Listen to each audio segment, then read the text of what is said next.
I'm sure I'm not the first and I won't be the last teacher to hear a pupil use the F word in class. The other day on supply, a year 9 pupil used the word behind my back, but actually I was turning at the time, so I did actually see which pupil had said it. I delayed a few seconds and then I approached the table. As I did so, I noticed the looks on the faces of other students around the table, and as a result, I could see that they had very much noticed what had been said, and I suppose were wondering how I was going to deal with it. So I asked the young person to come and join me away from the rest of the class and had a very quiet conversation. This is how the conversation began. I'm going to ask you a few questions in a moment, but before I do, I'd like to just mention that I may know more than you think I know. So when I ask you the questions, please be careful to answer truthfully. Have you just used the F word in class? At this point, the pupil said no. So I then went on to consider how's the best way to respond. Now, having thought about this many, many times, I knew exactly what I wanted to do.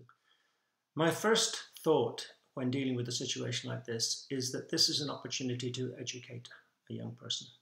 This is an opportunity to persuade this person that telling the truth is a good idea, that punishment for telling the truth will never be as bad as punishment for lying and being found out to have lied.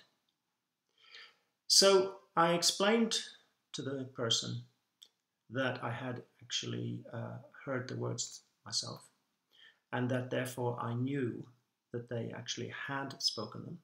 And not only had I heard them, but I had actually seen the face while the word was being spoken. Therefore there was no doubt.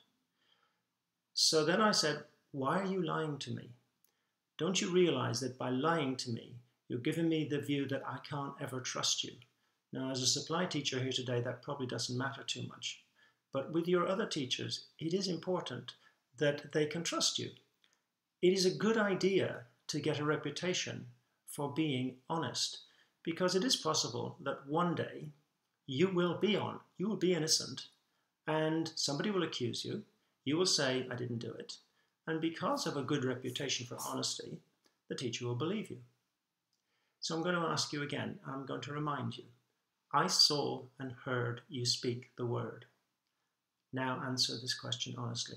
Did you use the F word?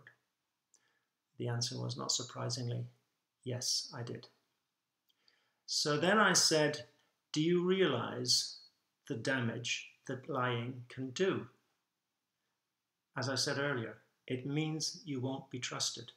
So now I have to ask you, why lie about this?